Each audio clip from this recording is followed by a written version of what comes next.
I read 3 books every single week, and the top question I get is, Paul, you read so many books. What books do you recommend for me? Now, it's very hard to recommend books. Why? Because we all have different experiences and we all have a different vision. But I will say this. If you are an entrepreneur, if you are a creator, if you are a leader in your for-profit or nonprofit, there are 8 books you must read. Now, what are those 8 books?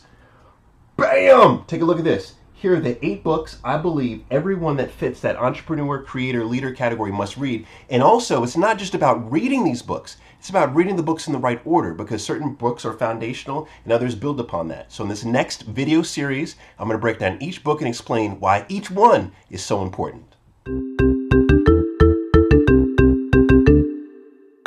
Okay, first up, we've got Carol Dweck's Mindset. This book is crazy. Now, Carol Dweck is a world-renowned psychologist from Stanford, all that good stuff. But here's the thing. This book is, I believe, the most important book that we could read if you are an entrepreneur, a creator, or a leader. And the reason why is because all success is based off of mindset. This has been proven. Also, all happiness is based off of mindset. But how do you get the right mindset? What Carol breaks down here is that there's a growth mindset and there's a fixed mindset. A fixed mindset believes that all of your intellect, all of your personality, all your talent is fixed. But a growth mindset says that as you grow over time and experience new things, you will gain more intellect and more personality and more skills. We must have a growth mindset. But how do you get it? That's what this book is all about.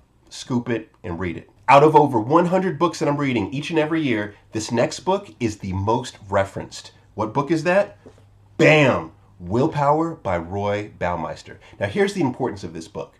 Once we get past book 1 on my recommended list, which is Mindset by Carol Dweck, the next is you have to take that mindset and do something with it. Now, what I've noticed is that some people with incredible skills, incredible mindset, incredible intellect screw it up. They mess up their life. They mess up their career for stupid reasons. A lot of that stupidity comes from lack of willpower. So you need to know how to manage your willpower. You need to know how to develop your willpower, and Roy Baumeister will teach you.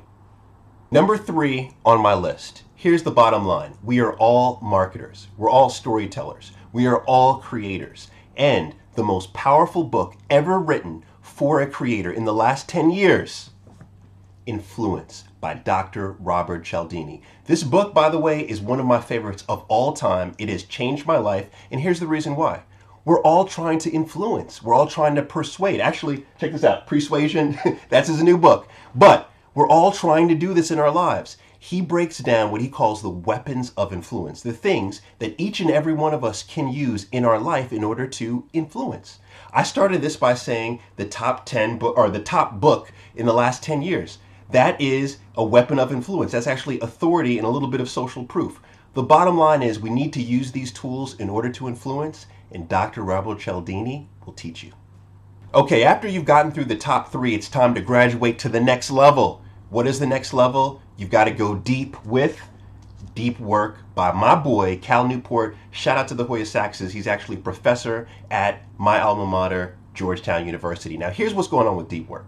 We live in a knowledge economy right now. It's all about our brain and leveraging our brain power.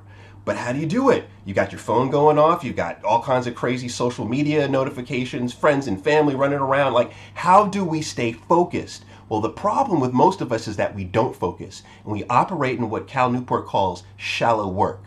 But if you want to create your best work, you need to create in a space of deep work. And he teaches you how to do it. One of my favorite quotes in this book is that we need to think like an artist, but we need to work like an accountant. This book will teach you how. The first 4 books on my list are all about how do you leverage your brain power and different strategies with your mind.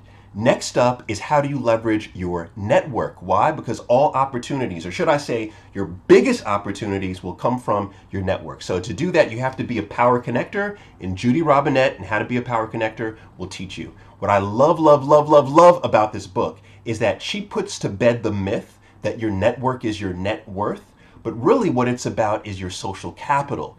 And your social capital means your access to not just resources in terms of money, but resources in terms of information. It's really about you gaining information and therefore opportunities from your network, namely the weak ties in your network.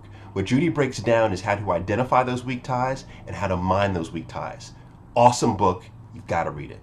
Almost at the end of the list, book number 6. Now it's all about what 93% of communication is, and that is nonverbal. So we're talking about Body Language Baby, Alan and Barbara Pease. I love this book. Some of the best illustrations on the planet. They're going to teach you everything from, what your torso means if it's pointed to the left or to the right, or your eyes blinking, how to spot a lie, where to sit in order to convey power and influence. This is a must-read book. Like, I'm going to make my 4-year-old and my 7-year-old read this book in probably the next year. Check this out, the definitive book to body language. Number 7 on my list of must-reads, if you are an entrepreneur, a creator, or a leader, is a book that I believe is not on anyone else's list for those type of careers. Now, what's this book? Brain Maker. Now, what's this book about? This book is actually about how your diet impacts your brain. So this is really a book about health and your body. And why would I put this on the list? The reason why is because some of the best entrepreneurs I know have dropped dead at the age of 30 or 35 or 40, or have come up with some type of brain disease. I mean, if you look at the prevalence of ADHD for children or the prevalence of dementia in adults, it is stemming from bad health. And so if you can get your health right, get your vessel right, you can then have a very successful career. Read this book. It'll change your life. It'll change your family's life. All right, guys, number 8, the final book on my must-read list, if you are an entrepreneur, a creator, or a leader, is this big, fat, Bible-looking thing. Look at that. Tools of Titans, Tim Ferriss, epic book. Google it. You'll see all of the amazing reviews. The bottom line here is that if you want to become the best, or actually to become better than the best, you have to study the best. He chronicles the best in this book. And what I really appreciate about this is that these people that he chronicles, they disclose the tools, the tactics, the strategies, the methods that they have used to get where they are in their career. And what you'll find is a lot of those skills are the stuff that we talked about in these previous videos. But what I love most is that Kevin Kelly has an essay in this book called 1,000 True Fans. It's actually a rewrite of his original essay, 1,000 True Fans. If you are a creator, that's the most important essay that you can read, and it's in this book. Buy this book just for that.